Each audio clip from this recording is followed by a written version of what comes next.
The Jericho Incident. Dr. Evelyn Reed, founder and CEO of Quantum Leap Technologies, stepped onto her flight from Austin to San Francisco, clutching her first-class boarding pass for 3A. The window seat wasn't just a spot on an airplane. It was the reward for years of relentless work, countless all-nighters debugging code, tirelessly pitching investors, and bootstrapping her startup into a multi-billion-dollar company. She had earned it, fair and square. But as Evelyn reached row 3, a middle-aged white man with a meticulously groomed haircut and an impeccably tailored suit was already sprawled in her seat. His polished Oxfords were propped up on the seat in front of him, his arm draped possessively over the headrest, acting as though he owned the entire aircraft. Evelyn's eyes flicked down to her boarding pass, then back to the seat number. "Excuse me," she said, her tone polite but firm. "I believe this is my seat." The man didn't even bother to look up from his phone. A faint smirk played on his lips. "Not anymore," he said dismissively. "They upgraded me. First-class perks, you know. You've been bumped." His name tag read Richard Thornton. Evelyn recognized the name instantly. Thornton was a high-profile venture capitalist, known for his ruthlessly aggressive tactics and deep pockets. Before Evelyn could respond, a young flight attendant, sporting a forced smile and a name tag that read Brittany, appeared beside her. "Ma'am," Brittany said, her voice carefully neutral, "there seems to have been a slight system error. You've been reassigned to economy, seat 32F. Evelyn stared at the boarding pass in her hand. The numbers printed on it were different from the one she had scanned at the gate. Someone had switched her ticket. She was absolutely certain of it. "Check your system," Evelyn said, her voice tight with barely suppressed anger. "I paid for this seat." Brittany shrugged, the gesture radiating a practiced indifference. "Frequent flyers get priority. It's policy." Thornton finally glanced up, a smug glint in his cold, blue eyes. "Better luck next time," he murmured, flashing a VIP Platinum card in front of her face. Evelyn took a deep breath, fighting to maintain her composure. Every instinct in her body screamed at her to fight back, to demand what was rightfully hers. But years of navigating cutthroat boardrooms had taught her the value of restraint, of choosing her battles carefully. She reached for her phone, tapped the record button, and aimed the camera at Thornton. Then, she panned the camera to Brittany. "We'll let the internet decide," she said, her voice steady despite the fury raging inside her. Brittany's cheeks flushed crimson. Thornton's smirk faltered, replaced by a flicker of annoyance. The tension in the cabin thickened as whispers began to spread among the other passengers. Evelyn's live stream counter climbed rapidly. 50 viewers, then 100, then 200. "I paid $2,000 for this seat," Evelyn said, speaking directly into her phone's camera. "And this man believes he's entitled to simply take it from me." By now, nearly everyone in the cabin was watching, their faces a mixture of curiosity, disapproval, and nervous apprehension. A woman in 4C whispered something to her young daughter. An older gentleman in 2D shook his head in quiet disgust. Evelyn stood her ground, refusing to be intimidated. Brittany nervously gestured toward the back of the plane. "Ma'am, please take your assigned seat." "I have done nothing wrong," Evelyn replied, her voice now laced with steel. Her camera remained trained on Brittany's forced expression and Thornton's smug posture.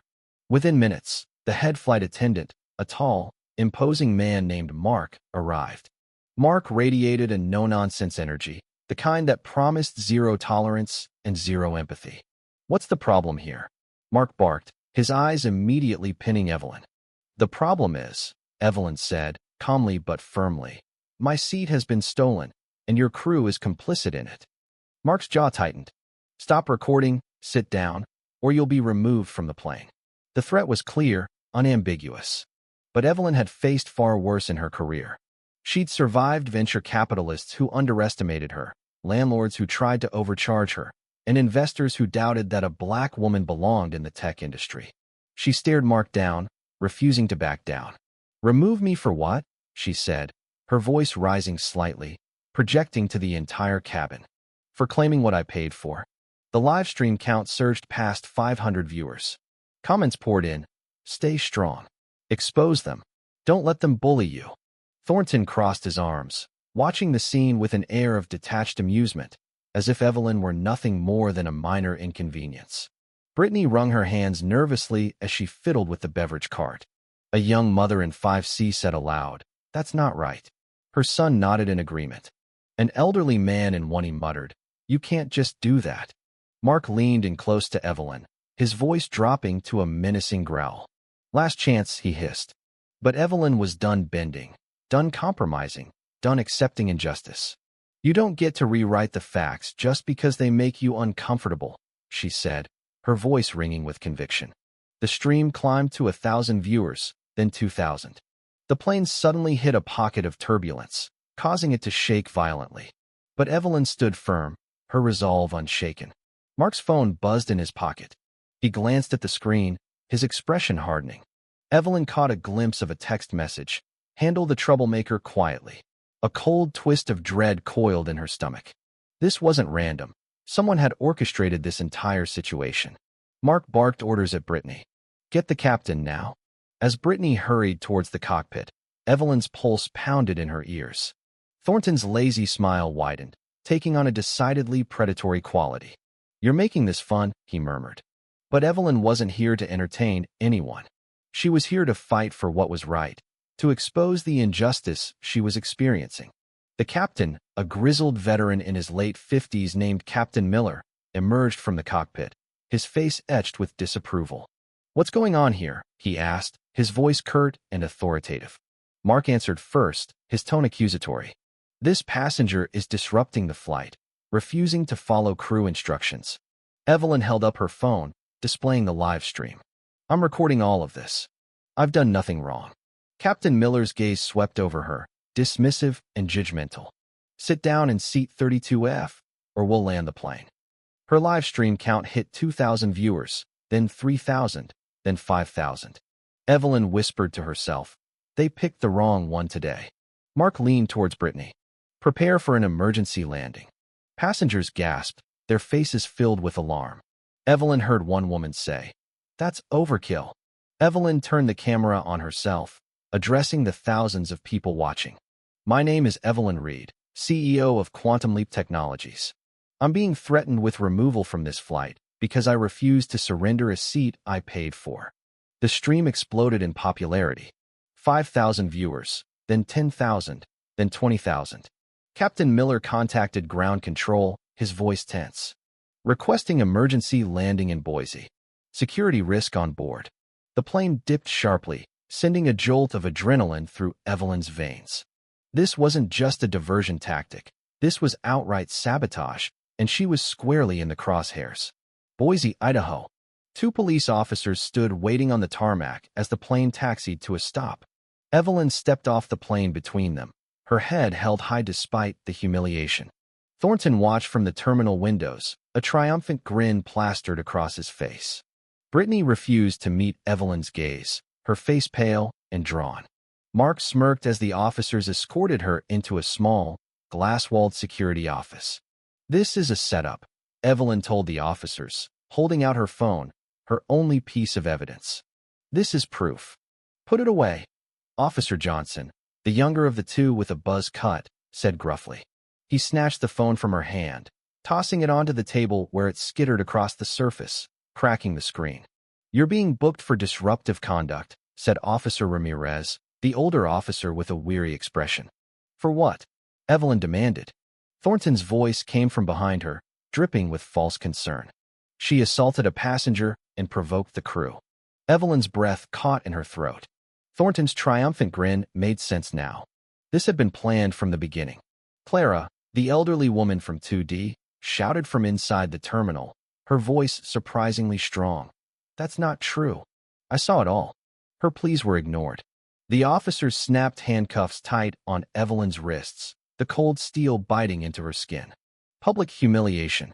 They hauled her into a holding cell, a small, bleak room with concrete walls and a single, barred window.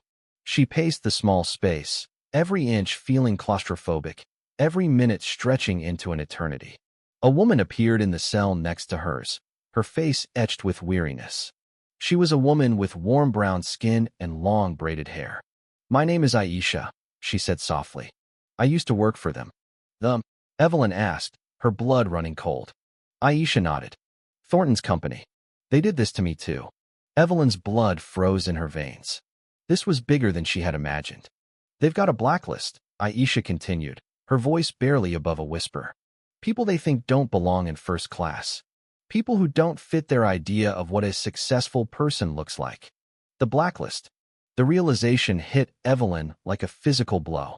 This wasn't just about a seat on a plane. It was about systematic discrimination, about silencing voices that challenged the status quo. As soon as she was released on bail, Evelyn called Lena, her chief operating officer and closest confidant. Lena was a brilliant strategist and a fiercely loyal friend. Lena, you won't believe what happened, Evelyn said, her voice trembling with anger and frustration as she recounted the events of the past 24 hours. Lena listened in stunned silence, her disbelief growing with each detail. This is insane, Evelyn. We need to fight this. I know, Evelyn said, but I don't know where to start. They've framed me, they've turned the public against me, and they've got the airline in their pocket. We'll figure it out, Lena said, her voice filled with determination. We always do. I'm already working on getting the word out about what happened. We'll rally support, expose the truth, and bring these bastards down. Evelyn boarded another flight, this time relegated to a cramped seat in coach, her funds depleted by legal fees and bail money. Despite the exhaustion and the fear, she felt a spark of hope. She wasn't alone in this fight. On her laptop, she pitched Quantum Leap's revolutionary AI optimization software to potential investors, desperately trying to keep her company afloat. Greg, a San Francisco-based angel investor, seemed genuinely intrigued by her presentation. They're going to fund us, Evelyn thought, feeling a surge of relief. But then, disaster struck again.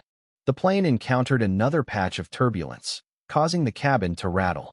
And then, like a scene out of a nightmare, a flight attendant, this time a young woman with red hair and a cold, calculating gaze named Ellen Tate, appeared in the aisle, heading directly towards Evelyn.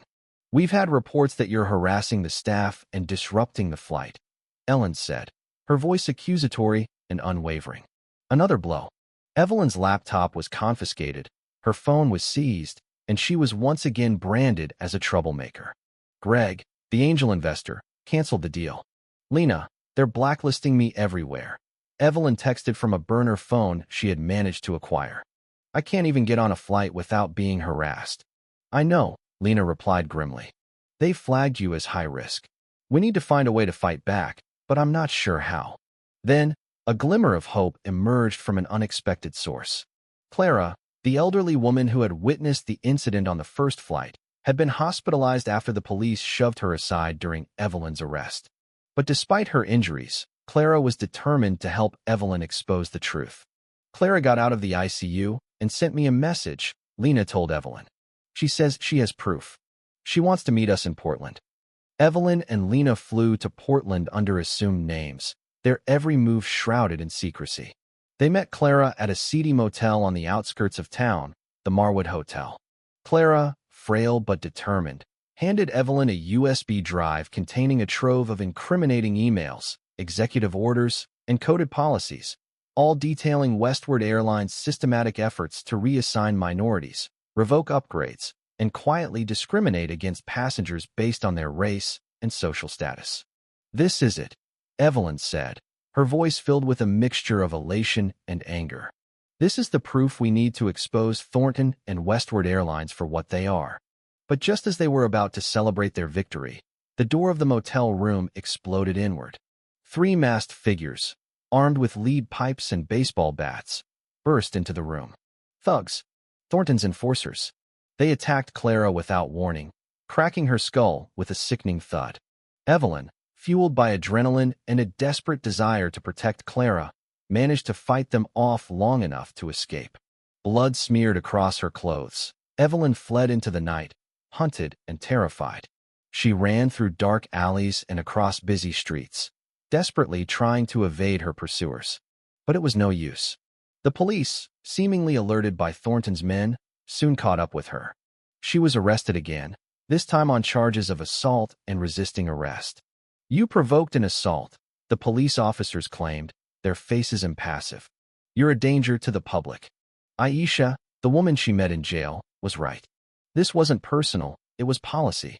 Thornton and his cronies were determined to silence her, to destroy her reputation, and to make an example of her to anyone who dared to challenge their power. Just when Evelyn was beginning to lose hope, another unexpected ally emerged. Mike, a quiet passenger who had been sitting in row 5B on the initial flight, contacted her through an encrypted messaging app. "I've got recordings," Mike said, his voice barely audible. Thornton and Voss, the CEO of Westward Airlines, they plotted all of it.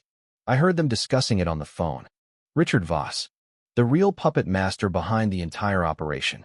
Mike, a tech-savvy engineer, had secretly recorded the conversations using his phone. He had been afraid to come forward earlier, fearing retaliation. But after seeing what had happened to Evelyn and Clara, he knew he couldn't stay silent any longer. Evelyn immediately uploaded the files to a secure server, knowing that they held the key to exposing the truth. Within hours, the recordings went viral, spreading like wildfire across the internet. 100,000 viewers, then 500,000, then 1 million. The public outrage was immediate and overwhelming. People from all walks of life, outraged by the blatant injustice and systemic discrimination, rallied to Evelyn's defense. Thornton and Voss, desperate to regain control of the narrative, launched a counterattack. They unleashed a deepfake video of Evelyn confessing to orchestrating a hoax, claiming that she had fabricated the entire story to gain fame and fortune. "I faked it all," the AI-generated voice said in the video. "I just wanted attention." The world split in two. Some people believed the deep fake, dismissing Evelyn as a con artist and a liar. Others, however, remained steadfast in their support, refusing to be swayed by the fabricated evidence. Evelyn knew that she had to act fast. She had one last chance to expose the truth and clear her name. She uploaded the final file, Mike's untouched, unedited recording of Thornton and Voss, in which they explicitly discussed their plan to frame Evelyn and blacklist anyone who dared to challenge them. "We'll frame them all," Voss said in the recording, his voice dripping with arrogance. "Blacklist them, ruin their careers. My shield is impenetrable. No one can stop me." She uploaded it to her live stream. The count hit 2 million, then 3 million, then 5 million. The FBI immediately raided Westward Airlines headquarters, seizing computers and documents. Protesters flooded airports across the country, demanding justice for Evelyn and an end to discriminatory practices. Richard Voss, realizing that his empire was crumbling, attempted to escape on a private jet. But it was too late. His plane was intercepted by the authorities, and he was taken into custody. Evelyn's startup, Quantum Leap Technologies, regained its traction, attracting a flood of new investors and customers. Clara, miraculously, survived the attack, although she suffered permanent brain damage. She became a symbol of resilience and courage, a testament to the power of standing up for what is right. Mike, fearing for his safety, went into hiding, but he remained in contact with Evelyn, providing her with valuable information and support. But Richard Voss wasn't done. Even from behind bars, he was determined to exact his revenge on Evelyn. In a final, desperate move, he arranged for a broadcast to be aired on national television. In the broadcast, Voss claimed that Evelyn had orchestrated the entire incident as a publicity stunt, fabricating the evidence and manipulating the media to advance her own career. Evelyn Reed orchestrated this for fame, the deepfake video said, echoing Voss's accusations. Another deepfake. Another war of disinformation. But Evelyn Reed, once stripped of her seat on an airplane, now sat at the head of the table, surrounded by her allies and supporters. She had faced down powerful forces, overcome seemingly insurmountable obstacles, and emerged victorious. And she wasn't moving. She would continue to fight for justice, for equality, and for a world where everyone had the opportunity to thrive, regardless of their race, gender, or social status. The Jericho incident had changed her life forever, but it had also ignited a fire within her, a fire that would never be extinguished. The fight had just begun.